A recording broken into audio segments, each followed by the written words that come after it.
Le matin du 19 décembre 1944, alors que l'aube se lève, la neige recouvre les routes sinueuses des Ardennes. Le silence est trompeur. À quelques kilomètres de Bastogne, un équipage américain avance lentement à bord d'un véhicule que beaucoup considèrent désormais comme trop léger pour cette guerre. Son blindage est mince. Le canon qu'il tire est un moustique insensible pour les Allemands. À première vue, il donne l'impression d'un véhicule de reconnaissance plutôt que d'un véritable véhicule de combat. Puis, au détour d'un croisement, le conducteur remarque une colonne ennemie progressant dans le brouillard. Il ne faut que quelques secondes pour que l'information atteigne le quartier général. Les unités d'artillerie se préparent, les unités blindées changent de position et une embuscade commence à se dessiner. Ce véhicule n'avait pu être pas un canon assez puissant pour gagner la guerre, mais sans lui, la guerre aurait pu se terminer différemment. Alors, comment un véhicule d'apparence si vulnérable est-il devenu l'un des véhicules les plus respectés de l'armée américaine? C'est précisément cette histoire que nous allons découvrir maintenant. Durant les premières années de la Seconde Guerre mondiale,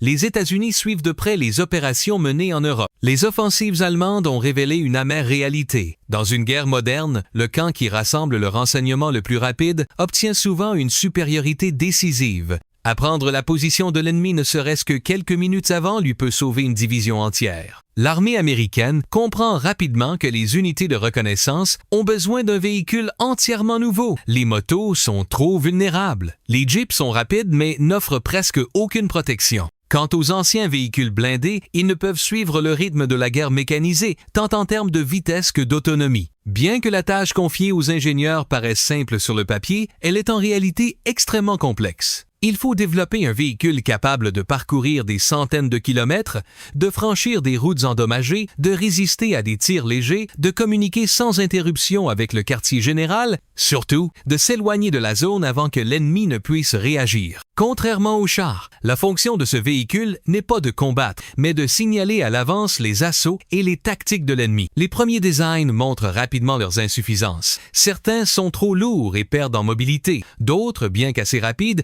offrent une protection inacceptablement faible. Chaque essai rappelle la même réalité. La mission de reconnaissance exige un équilibre extrêmement fragile entre vitesse, protection et puissance de feu.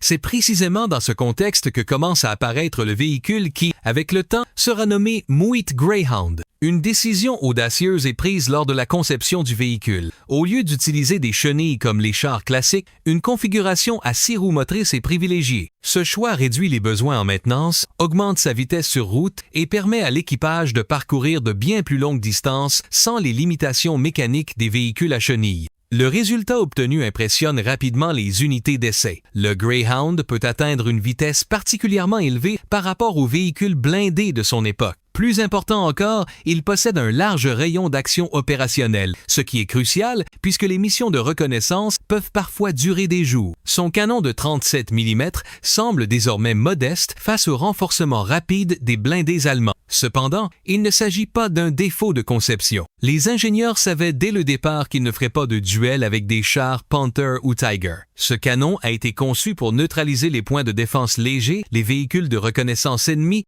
ou pour sécuriser un repli si la situation échappait à tout contrôle. La véritable arme du Greyhound est sa mobilité. Cette philosophie façonne l'ensemble de la conception du véhicule. Son blindage n'est pas fait pour résister à des obus d'artillerie lourde. Il suffit qu'il fasse gagner à l'équipage quelques précieuses secondes pour s'enfuir. Car survivre dans une mission de reconnaissance ne signifie pas détruire l'ennemi. Survivre signifie pouvoir rapporter l'information obtenue. L'équipage apprend rapidement cette règle. Les soldats expérimentés répètent souvent qu'un bon conducteur de Greyhound doit savoir quand appuyer sur l'accélérateur plutôt que de savoir quand tirer. À partir de 1943, les premières unités commencent à recevoir le nouveau véhicule. Les troupes s'adaptent progressivement à une philosophie de travail totalement différente. La mission ne consiste plus seulement à observer les routes. Les équipes de reconnaissance traversent des villages inconnus, parlent de temps à autre avec des civils, identifient les ponts encore utilisables et évaluent la présence des forces ennemies avant que les unités principales n'arrivent dans la zone. Chaque rapport envoyé par radio est assez précieux pour modifier un plan d'attaque.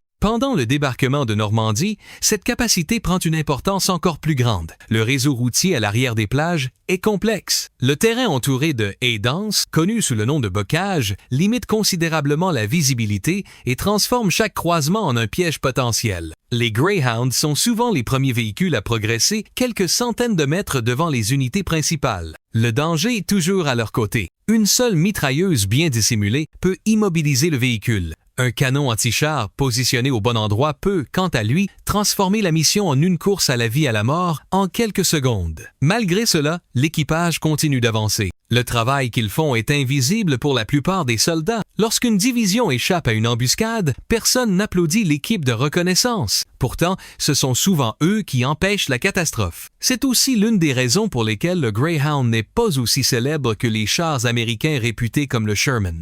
Il n'est pas le héros des offensives spectaculaires. Il avance silencieusement et prépare le terrain pour les victoires que d'autres remporteront. Un officier américain prononcera plus tard ces mots qui deviendront célèbres parmi les unités de cavalerie. Les meilleures unités de reconnaissance sont celles dont personne ne remarque le passage. Le Greyhound est pour ainsi dire l'incarnation de cette pensée. Son succès ne se mesure pas seulement aux véhicules qu'il a détruits. Il se mesure aux affrontements évités, aux routes sécurisées et aux milliers de soldats arrivés sains et saufs à leurs objectifs grâce aux renseignements transmis des heures auparavant. Et lorsque les Alliés commenceront à progresser rapidement à travers la France, il deviendra beaucoup plus évident que chaque kilomètre gagné dépendait non seulement de la puissance de feu des divisions blindées, mais aussi des informations collectées par ces véhicules de reconnaissance. À mesure que les forces alliées progressent à travers la France au cours de l'été 1944, le rythme de la guerre change totalement. Le front se déplace rapidement, les lignes allemandes changent constamment de position et les cartes perdent parfois leur validité en quelques heures seulement.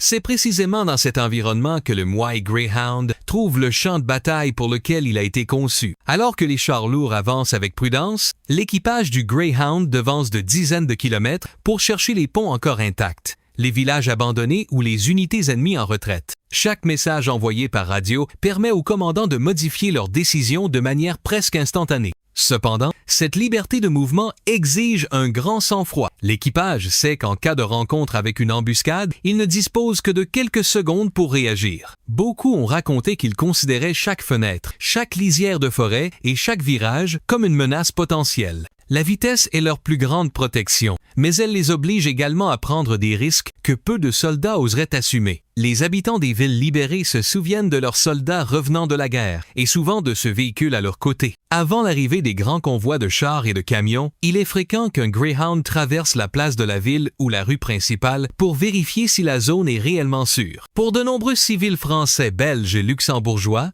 ce véhicule blindé à 6 roues devient l'un des premiers signes tangibles que la guerre a enfin changé de direction. Cependant, en décembre 1944, tout change à nouveau. L'Allemagne lance sa dernière grande offensive sur le front de l'Ouest, dans les Ardennes. Les routes disparaissent sous la neige. Un brouillard dense réduit la visibilité à quelques mètres et les communications deviennent extrêmement difficiles. C'est précisément dans un tel environnement que l'importance des unités de reconnaissance se manifeste à nouveau. L'équipage du Moy Greyhound est une fois de plus envoyé en première ligne. Il traverse des villages silencieux, progresse sur des routes où un canon anti-char ou des troupes allemandes peuvent se trouver derrière chaque virage. Leur objectif est toujours le même, voir avant d'être vus. Grâce aux reconnaissances qu'ils effectuent, de nombreux mouvements allemands sont détectés à temps et la défense américaine peut être réorganisée en conséquence. Dans une bataille où le destin d'une ville peut se jouer à quelques heures près, ces informations deviennent parfois plus précieuses que quelques bataillons supplémentaires. Nous revenons ici à ce matin froid près de Bastogne, mentionné au début de notre histoire. Le Greyhound que nous avons vu au début de la vidéo n'a jamais été conçu pour affronter directement les puissants chars allemands. Malgré cela, grâce aux renseignements transmis par son équipage, les troupes alliées ont pu modifier leur dispositif de défense à temps. Ce qui a fait entrer ce véhicule dans l'histoire n'est pas un duel de chars impressionnant, mais le fait qu'il ait été les yeux qui ont empêché l'ennemi de créer la surprise. Le travail effectué par les unités de reconnaissance est souvent invisible. Lorsqu'une attaque est déjouée grâce à leur rapport, les journaux parlent des divisions qui ont remporté la victoire. On ne mentionne presque jamais les quelques soldats qui progressaient des kilomètres en avant. Pourtant, pour eux, l'accomplissement réussi de la mission signifie que les soldats qui les suivent atteignent leur objectif sains et saufs. Après la guerre, un soldat de la cavalerie américaine a résumé la mission de reconnaissance ainsi. La reconnaissance consiste à prendre une décision en quelques secondes, avec très peu d'informations et sans être sûr de rien. Ces mots décrivent parfaitement la réalité vécue par l'équipage du Greyhound. Il ne luttait pas seulement contre l'ennemi, mais contre l'incertitude elle-même. Pensez-vous qu'un véhicule de reconnaissance, par les seules informations qu'il collecte, puisse changer le destin d'une guerre autant qu'un char lourd?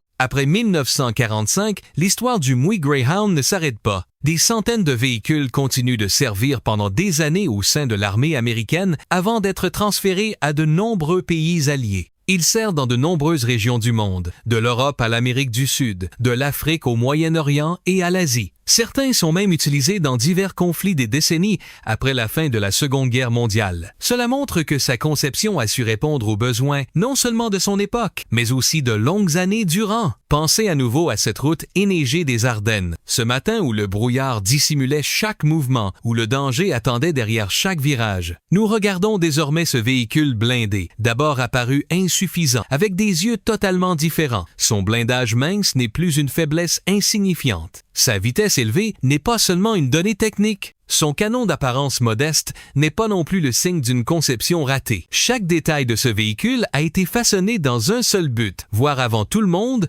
comprendre et rapporter l'information en toute sécurité. Le Muy Greyhound n'a jamais ambitionné d'être le blindé le plus puissant de la Seconde Guerre mondiale. Il est devenu quelque chose de bien plus précieux, les yeux de toute une armée. Et lorsque l'information est parfois aussi précieuse qu'un obus de canon à la guerre, cette mission a amplement suffi à lui faire gagner une place permanente dans l'histoire.